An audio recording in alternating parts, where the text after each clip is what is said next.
दोस्तों, बहुत बहुत स्वागत है आपका हिंदी मीडियम की इस नंबर 1 चैनल शुभम क्लासेस में। जैसा कि आपका रिस्पांस बहुत अच्छा रहा, पहले दो न्यूमेरिकल्स आपको बहुत अच्छे से लगे। कुछ बच्चों का यह भी डिमांड था, सर प्लीज अगर आप उसको और डिटेल में सॉल्व करके बताते तो हमें और अच्छा लगता। बिल्कुल बच्चा, उम्मीद तो मेरी यही रहती है कि हम आपको कितने अच्छे समझा सके और मेरे प्यारे प्यारे बच्चे कितने अच्छे समझ सके। इसी बात को लेकर हमने बोला था कि जिन बच्चों को डाउट्स हो या तो कमेंट बॉक्स में या तो टेलीग्राम पे मुझे जरूर भेजें कि हम आपकी प्रॉब्लम्स को अच्छे से समझ सके और उसके साथ अच्छे से उसको एक्सप्लेन कर सके। तो चलिए इन्हीं के साथ आज की जो हम टॉपिक लेके आए हैं वो है हमारा पार्ट 2 बहुविकल्पी का फिजिकल केमिस्ट्री का मोस्ट इंपॉर्टेंट टॉपिक जो है क्या, वैद्युत रसायन और रासायनिक बलगति। जो बच्चे प्रीवियस ईयर के पेपर रखे हैं वो देखेंगे कि हमारी फिजिकल केमिस्ट्री के 4 बेसिक सबसे मोस्ट इंपॉर्टेंट कौन कौन, ठोस अवस्था, विलयन, वैद्युत रसायन, रासायनिक बलगति। इनसे बहुत सारे क्वेश्चन एग्जाम में बनते हैं, तो आप उन क्वेश्चन को जरूर नोट करें। जो हम बता रहे हैं उसको कॉपी पे जरूर नोट करें, उसको सॉल्व करिए। अगर कोई डाउट्स है तो मुझसे डिस्कस करिए। तो चलिए आज की क्लास हम स्टार्ट करते हैं बिना टाइम वेस्ट किए। अगर हम आज की क्लास की बात करें तो सबसे मोस्ट इंपॉर्टेंट टॉपिक है हमारी क्या,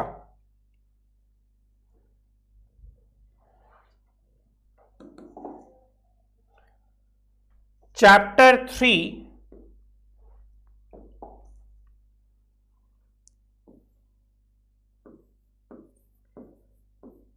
फिजिकल केमिस्ट्री का चैप्टर 3 वैद्युत रसायन,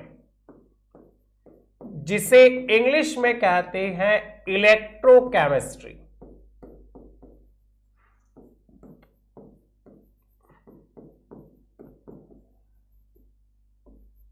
देखिए, अगर हम इलेक्ट्रोकेमिस्ट्री की बात करें तो सबसे पहला होता है कि 4 धातुएं ए बी सी डी दिख रहा है के मानक अपचयन विभव कितना है, -3.05 -1.66 -0.40 और 0.80 वोल्ट है। इनमें से सबसे ज्यादा प्रबल अपचायक कौन है? तो ये तो बहुत इजी हो गया, ये हम लोग याद भी किए थे कि अगर हम प्रबल अपचायक की बात करें तो सबसे ज्यादा जो बनने वाला टॉपिक यही था जिसका अपचयन विभव सबसे क्या हो, कम हो। तो सबसे कम यह है कि सबसे कम -3 ये है, तो बिल्कुल सही। सबसे कम है आपका ये, तो जिसका मानक विभव सबसे कम होता है अपचयन विभव, वही सबसे ज्यादा प्रबल अपचायक होता है। तो फंडा हम लोग याद कर लिए। फंडा क्या याद कर लिए कि प्रबलतम अपचायक के लिए क्या चाहिए,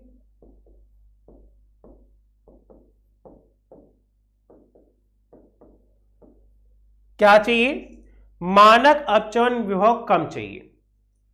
दूसरा देखिए, 25 डिग्री सेल्सियस पर लिथियम और बेरियम सोडियम के मानक अपचयन विभव दिए हैं। अब इसमें सबसे प्रबलतम क्या चाहिए, सबसे प्रबलतम आक्सीकारक गुणधर्म चाहिए। फिर यहां खोजिए सबसे प्रबलतम आक्सीकारक गुण क्या चाहिए, वही क्या, अब मुझे चाहिए प्रबलतम आक्सीकारक गुण।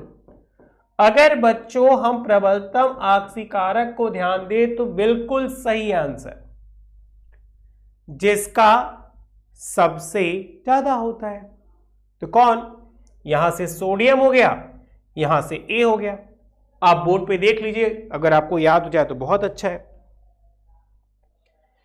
क्योंकि जितनी जल्दी आप याद करेंगे उतनी जल्दी क्लियर होगा, उतना ही अच्छा आप एग्जाम में अच्छा कर पाएंगे।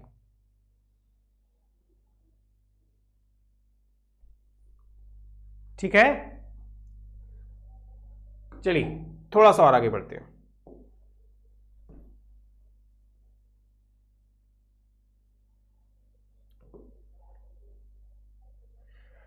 नेक्स्ट है, किसी भी इलेक्ट्रोड का इलेक्ट्रोड विभव निर्भर करता है किस बात पर?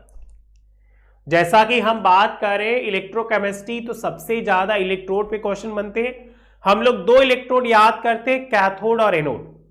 तो कह रहे हैं किसी भी इलेक्ट्रोड का इलेक्ट्रोड विभव निर्भर करता है किस पर?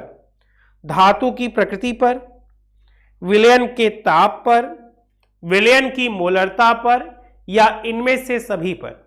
तो यह बात याद रखिएगा कि जब भी इलेक्ट्रोड की निर्भरता की बात हो जाए तब विद्युत धारा प्रवाहित करने के लिए इन तीनों बातों का होना जरूरी है कि धातु की प्रकृति कैसी। याद करिए, अक्सर हम लोग कॉपर के इलेक्ट्रोड लेते हैं, शुद्ध तांबा इलेक्ट्रोड लेते हैं कैथोड के लिए, अशुद्ध तांबा इलेक्ट्रोड लेते हैं एनोड के लिए। विलयन के ताप तापमान पे भी निर्भर करता है और साथ ही साथ विलयन की मोलरता, विलयन कितना ज्यादा सांद्रित है। तो इसके लिए बेस्ट आंसर क्या होगा? इनमें से सभी पर निर्भर करता है। नेक्स्ट क्वेश्चन नंबर 2,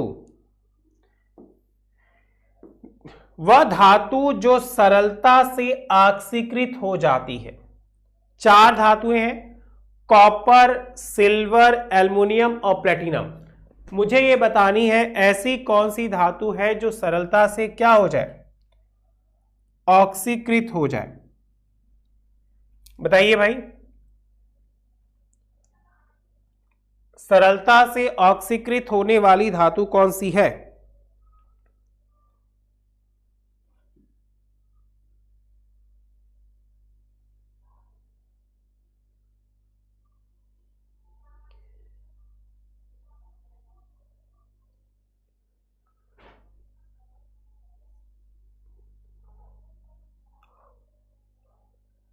हो गया?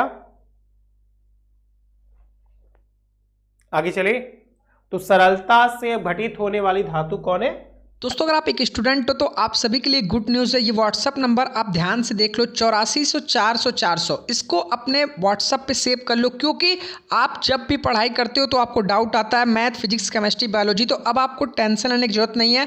आपको जब आप पढ़ रहे हो जो भी क्वेश्चन आपका फंस रहा है, सबसे पहले ये नंबर आप सेव कर लो। सेव करने के बाद जो भी क्वेश्चन में प्रॉब्लम आ रहा है, ठीक है, उस क्वेश्चन का अच्छे से फोटो खींचो, फिर जो भी क्वेश्चन आपको चाहिए उसे अच्छे से क्रॉप कर लो, ठीक है। जैसे ही क्रॉप करके आप इसका फोटो इस व्हाट्सएप पे भेजोगे, आपको तुरंत वीडियो सॉल्यूशन आपका बिल्कुल फ्री ऑफ कॉस्ट मिलेगा। अगर आप क्लास 6 से 12 तक स्टूडेंट हो, IIT JEE या नीट की तैयारी करो, या फिर आप CBSE, यूपी, बिहार, महाराष्ट्र किसी भी बोर्ड के स्टूडेंट हो, तो आपको जिस भी सब्जेक्ट में प्रॉब्लम आ रहा है उसका फोटो सिर्फ आपको भेजना है, आपको तुरंत उसका वीडियो सॉल्यूशन मिलेगा। डिस्क्रिप्शन में लिंक प्रोवाइड किया है, आज ही आप इस नंबर को सेव कर लो, ताकि जब भी आप पढ़ाई करो, क्योंकि अभी बोर्ड एग्जाम तो नज़दीक है, आप अच्छे से पढ़ाई कर रहे होगे तो जो भी प्रॉब्लम आएगा आप बिल्कुल फ्री में उस सॉल्यूशन का आंसर पा सकोगे, ठीक है। तो डिस्क्रिप्शन में लिंक है, जाकर सेव करो और अपने डाउट को पूछो। एल्युमिनियम। नेक्स्ट, 4 धातुएं दी हैं ABCD। हम लोग के एग्जाम में ऐसे ही क्वेश्चन बनते हैं और हम लोग ऐसे ही क्वेश्चन से ज्यादातर डिस्टर्ब रहते। देखिए 4 धातुएं हैं ABCD। ए का जो है ऑक्सीकरण इलेक्ट्रोड विभव है 1.5 वोल्ट, बी का 2.0 वोल्ट, सी का 0.84 वोल्ट और डी का 0.3 वोल्ट।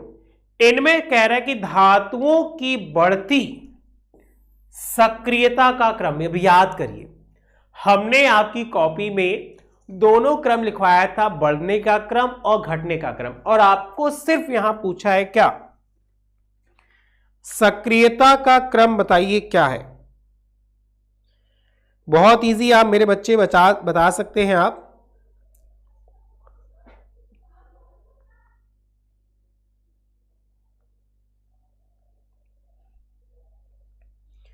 Fast fast.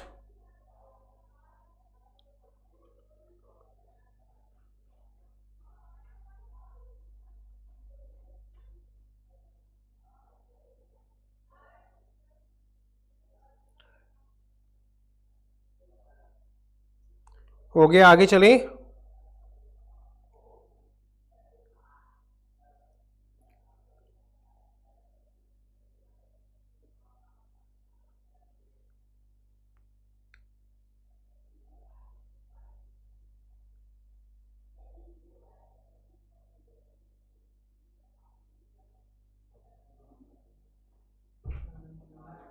ठीक, तो आप देख लीजिए साथ साथ क्या कह रहा है कि अगर हम बच्चों इलेक्ट्रोड विभव की बात करते तो एक छोटा सा ट्रिक बताए थे, ली क बा सर ऐसे करके कुछ बताए थे। तो हम क्या पाते हैं कि C is greater than A और D ग्रेटर देन, देखिए ACDB उनकी मानक इलेक्ट्रोड विभव के आधार पर ये प्लस है, तो सबसे बड़ा B, क्यों? क्योंकि सबसे कम इसका मानक इलेक्ट्रोड विभव है ना, और सबसे छोटा एक क्योंकि इसका सबसे ज्यादा है। आइए आगे चलते हैं। क्वेश्चन नंबर 6 क्या कह रहा है, निम्न में से कौन सा ऑक्साइड हाइड्रोजन द्वारा अपचयित नहीं होता? तो हाइड्रोजन द्वारा अपचयित न होने वाले 4 होते, कॉपर, मरकरी, सिल्वर, गोल्ड। एक बार रिपीट करें, हाइड्रोजन द्वारा अपचयित न होने वाले 4 होते हैं, उन चारों के नाम है कॉपर, मरकरी, सिल्वर और गोल्ड। अब इनमें देखिए कौन सा आ रहा है, सोडियम, मैग्नीशियम, ये तो होते हैं, तो आंसर क्या हो जाएगा ये, और ये 4 जो है अपचयित नहीं होते, इनको याद कर लीजिए आप। क्वेश्चन नंबर 7 क्या कह रहा है, हमारे पास 3 तत्व है, तत्व का नाम नहीं दिया, इंडिकेट दिया, A है, B है और C है। अगर बच्चों हम A की बात करें तो हम क्या पाते हैं, A का जो मानक अपचयन विभव है वो +0.68 वोल्ट है, B का -0.50 वोल्ट है, C का -2.5 वोल्ट है। अब उनकी अपचयन शक्ति का क्रम बताइए क्या है? तो अपचयन शक्ति का जो क्रम होगा वह A सबसे बड़ा, B उससे छोटा, C उससे छोटा। क्यों? क्योंकि आप देख सकते क्रम आपके सामने बोर्ड पे दिया है। नेक्स्ट 8वां, धातु जो हाइड्रोक्लोरिक अम्ल से हाइड्रोजन गैस विस्थापित नहीं करती, अभी कुछ देर पहले यही बात बता रहे थे। यही 4 हैं, कॉपर, मरकरी, सिल्वर और गोल्ड। यही चारों हैं जो कभी भी हाइड्रोजन से अपचयित नहीं होते, चाहे अम्ल में डुबो दीजिए तो हाइड्रोजन गैस कभी नहीं देते। तो कौन नहीं देता भाई? यही चारों।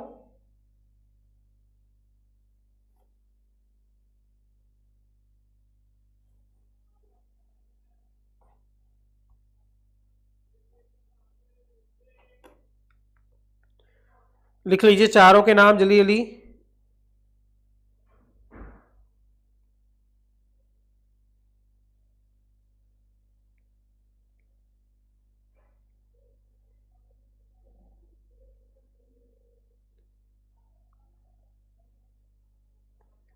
हो गया बच्चा?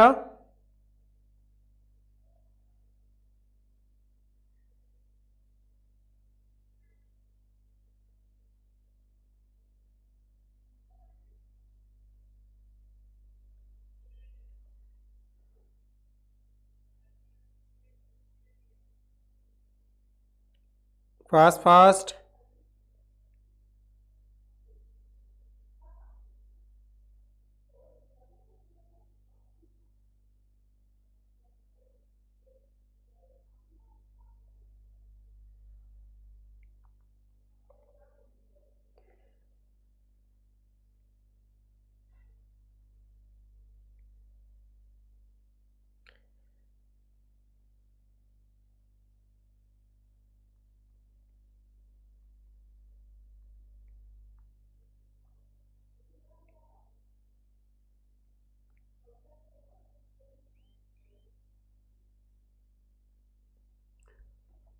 क्या है?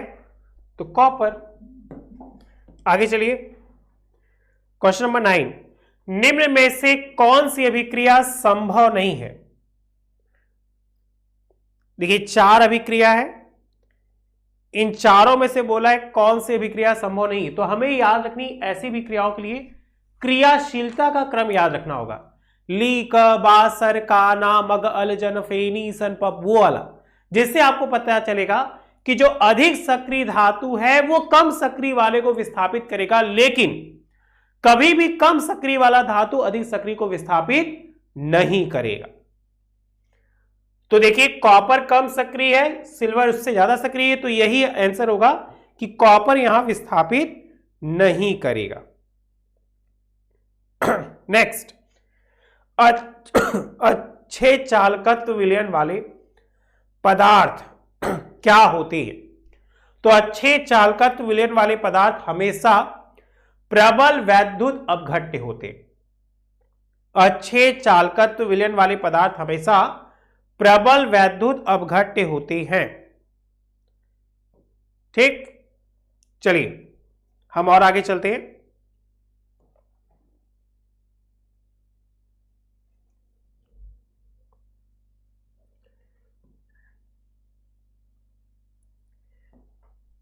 अब हम लोग बात करेंगे क्या,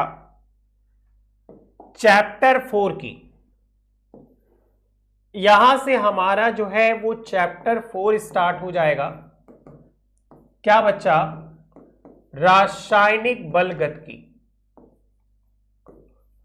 अगर हम रासायनिक बलगतिकी का नाम ले तो सबसे पहला क्वेश्चन बनता है, एक शून्य कोटि की अभिक्रिया A + B C है, उसका जो वेग का दर है वो क्या होगा? तो दर होगा हमारा पहला।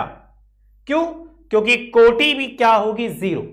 अभिक्रिया की दर उसकी कोटि पर निर्भर की, तो कोटि में सांद्रता का मान क्या हो जाएगा? 0। उसी तरह शून्य कोटि की अभिक्रिया के लिए निम्नलिखित में से कौन सा सूत्र सही है? तो कौन सा सही है? ये वाला, T½ इज प्रोपोर्शनल A⁴, क्योंकि अगर हम लोग याद किए सांद्रता शून्य घात के समानुपाती होती है तो 0, 1 होती तो प्रथम कोटि, 2 होती तो द्वितीय कोटि, 3 होती है तो तृतीय कोटि। तीसरा, अभिक्रिया 2H2O2 से 2H2O2 के लिए यहां मान दिया है अभिक्रिया क्या होगी? तो देखिए इस पे घात का मान 1 है, तो यह अभिक्रिया क्या हो जाएगी? प्रथम कोटि की अभिक्रिया। जितना अनुपात होता है वही उसकी क्या होती है? अभिक्रिया।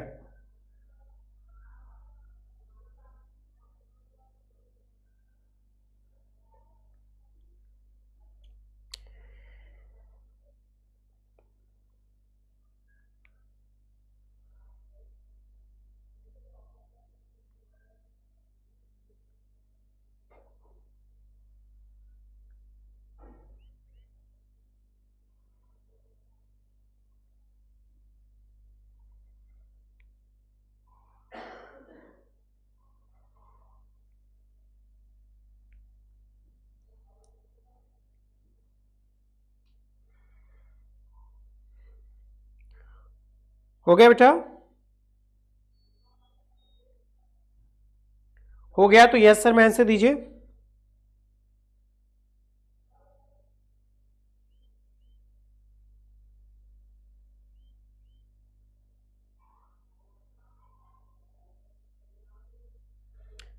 Fast fast.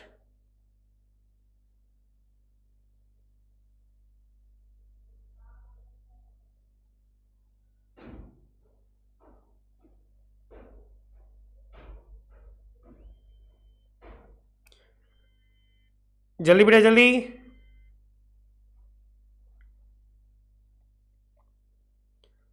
और कोई दिक्कत?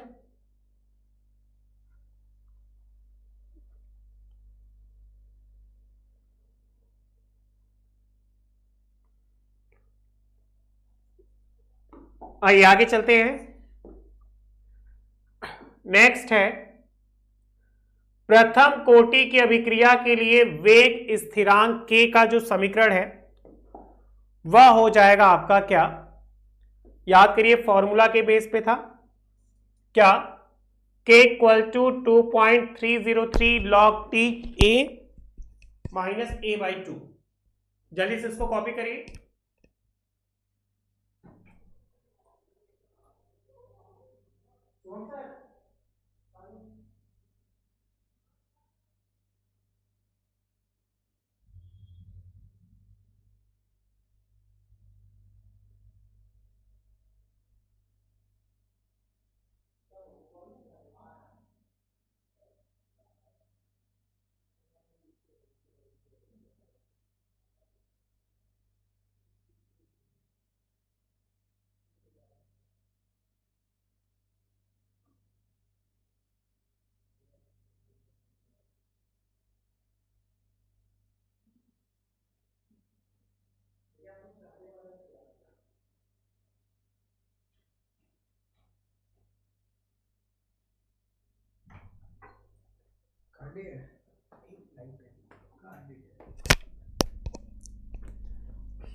हो गया बेटा।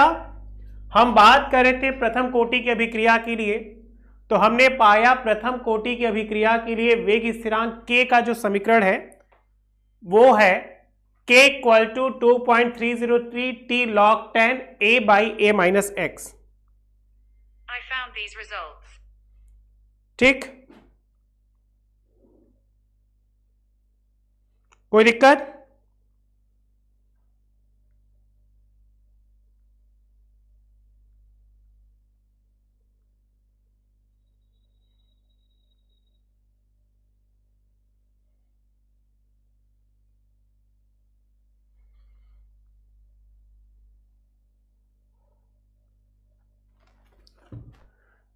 चलिए हम आगे बढ़ते क्वेश्चन नंबर 5 पे। क्वेश्चन नंबर 5 क्या कह रहा है कि प्रथम कोटि की अभिक्रिया के लिए वेग स्थिरांक तथा अर्ध आयुकाल में संबंध। बेटा ये बहुत मोस्ट इंपॉर्टेंट है, अगर आप इसको याद करेंगे तो। और हमने आपकी कॉपी में चार्ट पेपर पे आपको बनवाया था, इसको आप याद कर लीजिए कि प्रथम कोटि की अभिक्रिया के लिए वेग स्थिरांक का अर्ध आयुकाल। इसीलिए हम बोले थे कि छोटे छोटे प्रश्नों को आप चार्ट पेपर पे बनाइए, आप अपनी कॉपी में नोट करिए, जिससे आपके बोर्ड एग्जाम में अच्छे से अच्छे मार्क्स आ सके। और उम्मीद करते हैं हमारे सारे बच्चों के मार्क्स बहुत अच्छे आएंगे अगर वो मेरी छोटी छोटी टॉपिकों को जरूर याद रखेंगे तो क्या हो जाएगा यहां पे,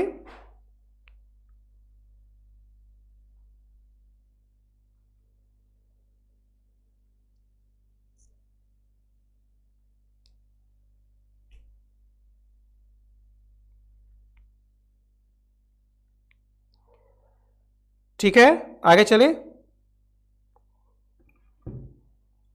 तो यहां पे क्या हो जाएगा, फर्स्ट प्रथम कोटि की अभिक्रिया के लिए k बराबर 0.693 बाई टी हाफ। ये तो इजी है, हमने प्रथम कोटि, शून्य कोटि, द्वितीय कोटि, तृतीय कोटि सबके फॉर्मूले आपको लिखवाए थे। इसके बाद क्वेश्चन है प्रथम कोटि की अभिक्रिया के लिए अगर अर्ध आयुकाल 4 मिनट है तो 99.9% अभिक्रिया में कितने समय में पूर्ण हो जाएगी।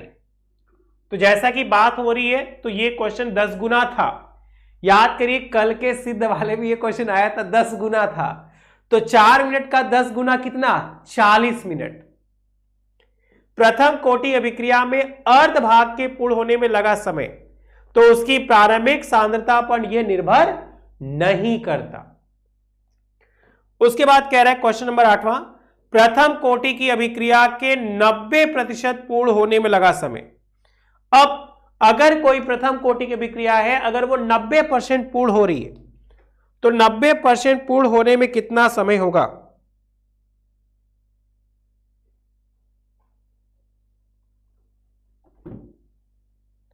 ठीक है, प्रथम कोटि की अभिक्रिया के 90% पूर्ण होने में लगने वाला समय लगभग कितना होता है। तो कितना होता है, बिल्कुल सही मेरे बच्चों, यह होता है अर्ध आयु का 3.3 गुना होता है। यह बात आपको 100% क्लियर है, अच्छा लगा। नेक्स्ट करें, निम्नलिखित में कौन सी अभिक्रिया आभासी एकाणुक है। देखिए ध्यान से, हमसे क्वेश्चन में कह रहा है कि इन चारों में से ऐसी कौन सी अभिक्रिया जो है वो आभासी भी है और एकाणुक है। आभासी एकाणुक का मतलब कि वह अभिक्रिया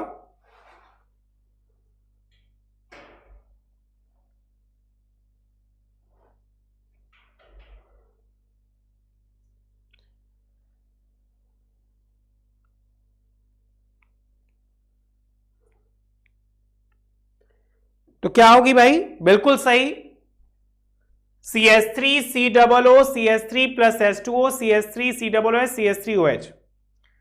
क्वेश्चन नंबर 10, एक अभिक्रिया है जो A से B में जा रही है, अभिक्रिया की दर अभिकारकों का सांद्रण 4 गुना बढ़ाती है। तो अगर हम उसको 2 गुना बढ़ा दें तो अभिक्रिया की कोटि क्या होगी। तो बिल्कुल सही, कोटि हो जाएगी 1/2। बहुत अच्छे। नेक्स्ट क्वेश्चन नंबर 4 बहुत इजी है, कई बार पूछ चुका है। क्वेश्चन कह रहा है कि अगर प्रथम कोटि की अभिक्रिया के 50% पूरा होने में लगा समय लगभग कितना होता है।